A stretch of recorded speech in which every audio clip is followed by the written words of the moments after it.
Sabah everybody and welcome back to the channel. In today's video, we're going to talk about the brand new Red Magic 3. I finally have for you guys my full review of this device, and this device actually has a lot of good things going on for it. I'm going to share with you guys the things that I liked and the things that I did not like about the brand new Red Magic 3. At its core, this is a gaming phone. So let's start off the review by saying this is a gaming phone, and I think this review should go well. This is TK. Let's check it out.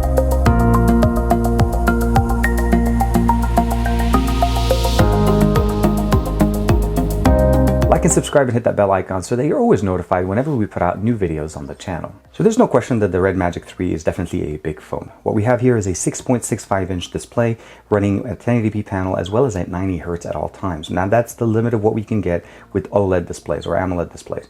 The reason behind that is essentially that's just the limitation of the current tech. IPS LCD can go all the way to 120, but that's just different. Again, just keep in mind this is what we can get here. We also have front-firing speakers, a 16-megapixel sensor at the front, and of course, basically a really massive 5,000 milliamp battery that just powers this entire thing. On the right side, we have a volume rocker as well as a power button. We'll go ahead and turn it off. And one of the vents that we have here that's married to the vent that's in the back that basically is actually a fan built into this phone that enables us to cool this phone whenever we're having extended gaming sessions. So we have the Snapdragon 855. The model that I have here has the 128 gigs of internal storage with 8 gigs of RAM. Now there is a smaller model that's basically 64 with 6 gigs, and then of course the higher end model that's 256 with 12 gigs, and I think that one was just released not that long ago, just like within a week or so. The camera on the back is the Sony IMX, basically the 4800 megapixel that basically a lot of major flagships are carrying this time. The main thing though is that we only have one sensor, we don't have dual sensors, so it's basically everything is being done with one. We have the accented red options here on the top and bottom, as well as basically a customizable RGB and the fingerprint sensor that's in the shape of a honeycomb. I'll go ahead and turn on the game space. And then you can definitely see right there the RGB there, and you can customize this to your own liking. Speaking of the game space, if we switch it over there, let's go ahead and turn it off. Normally, this is your normal launcher. It's basically a very stock, close to a Pixel experience. It is running Android 9.0 out of the box. And then once you turn it on, it turns on basically a gaming launcher. And the only way to get out of it is to use that little switch that we have at the bottom. You can put in and aggregate all the games that you want and customize them. You can customize the actual RGB light there, as well turn on that fan. Now, you can barely hear the fan itself, and it's mostly because right now we're not doing anything. But if I was playing a game, this is not even an issue at all. You can turn it on, turn it off from there. Coincidentally, you can also access the gaming controller. This is the Red Magic handle, as they refer to it. And we also have it right there, and I'll show you guys how this one works and connects. Now, this connects and works directly over Bluetooth, and it also gives you the battery level, so you don't have to worry about basically having it be very close to it. You are able to basically use controls that are built in here, one on top on the left, as well as actually using the back fingerprint sensor as an actual controller if you don't have the gaming handle. The other thing, of course, if you swipe from the right, we have access to, let's say, our gaming center. It gives us the temperature of the CPU as well as basically the CPU frequency and as well as the GPU. We have the ability of customizing our experience from super performance, GPU turbo, as well as basically CPU turbo, and of course auto mode. Once you're done, you close it up. And of course, we have the ability of using the touch controls. Those are only customizable whenever you're in a game. That's why it didn't work. The handler is that one I was showing you guys, that controller. You can turn on and turn off the fan from there, block messages, block phone calls, Super Snap for basically screenshotting, and the docking station, which really adds some really nice functionalities. On top of the fact that it gives us access to a full RJ45 connection on the back. It means internet speeds will not have any problems, and of course makes it really good with the cable management, as the 3.5mm headphone jack moves to the left as well as, to the back, as well as the USB-C for charging. Last but not least, of course, is the ability of basically just configuring any games or installing any games in here and then using them. Now, the Red Magic 3 has some unique things. As I mentioned to you guys, it runs a 90 Hz display at all times, but the 90 Hz is basically right now dedicated for the most part to the UI, which means anything we were basically flipping through the system, we open up the notification panel, you'll notice there is no issues with the display. Refresh rate is great. And what I'm showing you guys right now here is just a quick picture that I took in my backyard. The colors are okay. The Sony IMX sensor for images are actually not bad as long as you're able to take your time and compose your images.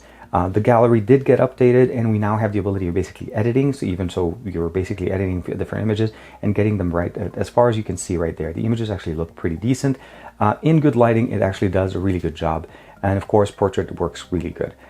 As far as actual HDR and quality of images, I'm showing you guys right there. It's a picture of the pool.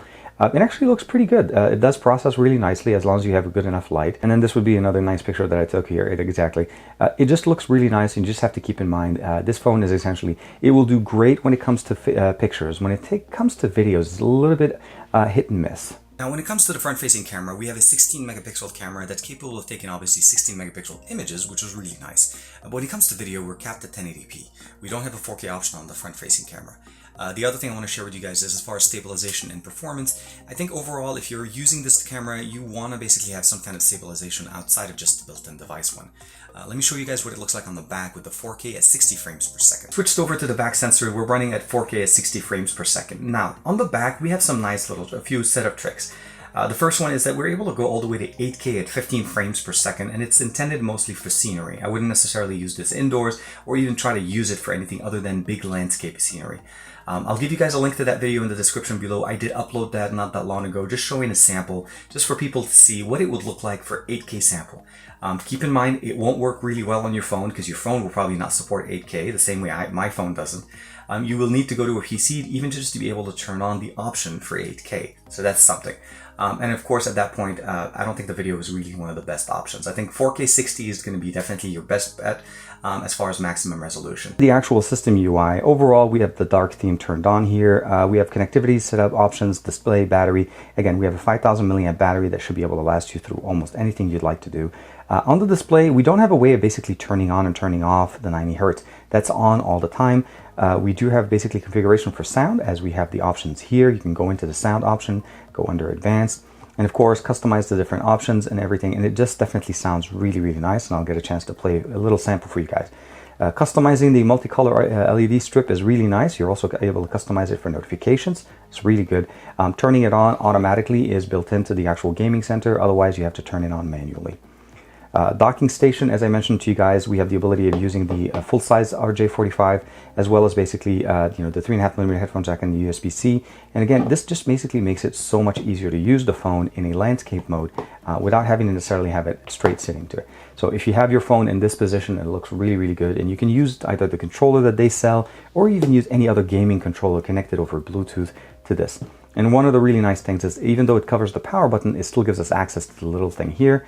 And of course, everything runs through the back. You still have access to the full 3.5mm headphone jack, and you still have access to the one in the back, but this one just keeps all your wires just sitting straight and going to the back. And of course, you have the ability of setting up your account, accessibility, Google, and all of that stuff. And if we go under About, as I mentioned to you guys, we are running Android 9.0. And of course, I'm not sure if there's any word about Android Q, but at this point, I wouldn't be very, very disappointed if we didn't get it, because it's running really good with Android 9. There's a few games that are customized specifically to work with the 90 hertz display. So it's basically Vainglory, Skullgirl, and I also have PUBG as well as Asphalt 9. Now, they're not optimized, but they definitely run really nice. Also, Pokemon Go's really rated to work at 90 hertz, so definitely really nice if you like to play that. And with that 5,000 milliamp battery, that should be able to take you through a really nice long session of catching Pokemon. But let's go ahead and turn on Vainglory. So what I'm showing you right here real quick is a quick sample of Vainglory. Right there, the gameplay is really nice, very smooth. And of course, being able to basically play this game with an extended amount of time is definitely always going to be appreciated. The graphics are very detailed, and of course, just 1080p just gives you long battery life.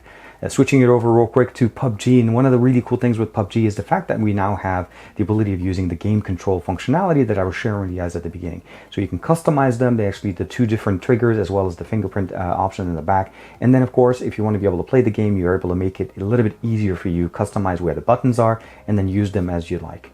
Switching it over, of course, when you get into the actual gameplay, you have the couple of options now. You can either keep using the actual controllers that are built into the phone, or you can switch over to start using the game handler, the option to have the joystick here on the left. And that just really enables you to have a little bit more control and more options to customize. Now, switching it over to the gaming controller, some of the really best options about this is you can use it with or without the case. If you use it with the case, it's basically a little bit easier to handle because you're holding it kind of like a tablet style. And of course, you can separate it, use it with the dock, and keep using the controller. The controller itself offers us up to basically 8 additional buttons of customization as opposed to just the 3 with the built-in handles and the fingerprint sensor in the back. So you're definitely able to customize a lot more. You can use it on the right hand or the left hand, and you can use it detached in the dock or outside of the dock. So really nice if you decide to pick up both of these accessories for your device. And of course, gameplay is going to be just super buttery smooth and really, really nice. Stereo sound is really good, and of course, always going to be really nice whenever you have it facing you. And of course, if you want to use your headphones, if you have a headphone jack on the phone as well as on the dock if you want to use it that way. So for a quick audio sample, I'm going to share with you guys a quick video. This is my video from yesterday. I'll go ahead and start it off. In today's video, we're going to compare 2 smartwatches together. We have the brand new TicWatch Pro LTE.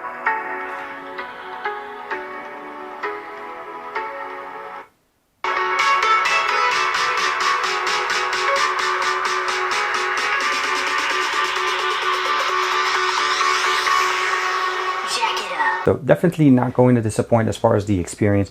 Again, keep in mind, the phone itself starts off at a really reasonable price, and that's one of the things. I'll give you guys a link to that in the description below. But overall, what you're getting here essentially is a great gaming phone with the option to basically use it. Now, phone calls, Bluetooth, Wi-Fi, no issues with that. Phone call reception, of course, with stereo speakers on speakerphone was definitely very nice. There is no problem. It is a dual SIM supporting device, no SD card expansion. Just keep that in mind. We do have USB-C fast charging, as well as the fact that we have fans built into the back. We have a 3.5mm headphone jack at the top, 16 megapixel sensor on the front, 48 on the back. Gaming center or game space as they call it, the ability of using a dock, and that's using the additional accessory that you're able to connect here with either a USB-C as well as or a 3.5mm headphone jack to be able to keep your audio and your cables organized, as well as it doubles as a stand, which makes it really, really nice. Now here are some of the things that I would love to see improved or better experience put into this device. Overall, 90 Hz is great on this device. It's great as far as basically being able to get that really nice refresh rate, but we want to see more game optimizations for that. Right now, there's a few games that are available. I mean, Pokemon Go, I wouldn't necessarily say it's needed to be there. It's not a very high action game. Vainglory, again, is a similar thing. It's not really a very high action game where you want to appreciate the 90 Hz display, or even Skullgirl. PUBG works really nice. Asphalt 9 works really good, but again, I want to see more optimizations done to give us at least, let's say even with Fortnite getting 60 frames per second, it's currently 90 Hz on a display that we can't really use. It kind of puts it a little bit down, and it takes away from the experience. So better optimizations on the launcher. I do like the fact that now that the gallery application enables us to do some editing. I do also like the fact that we're seeing some games optimized for 90 Hz display. But I want to see basically more action games, things that are definitely going to push this display to its limit. Red Magic 3 is definitely designed for gaming. I feel like the experience for gaming has definitely gotten 90% of what they've done as far as the work on the UI and the system performance. We have customizations as far as having a game space, the ability of customizing the CPU, GPU, even getting some statistics on that stuff, the ability of customizing the 2 triggers as well as the fingerprint sensor on the back, even if you don't get the gaming controller, the extra one that they have. All of these things that you're getting there are going to give you the best experience as far as gaming. Massive battery, massive display, 90 Hz. Again, I wish we would have more games optimized to run at 90 Hz, and even the games that offer us, let's say, 60 frames per second, some devices actually support it. I would love to see that, like Fortnite. Right now, it's pretty much capped at 30 frames per second. So overall experience with the Red Magic 3, if you're looking for a gaming phone, you're not going to be disappointed. This is definitely one of the best gaming phones that you can get in the middle of 2019.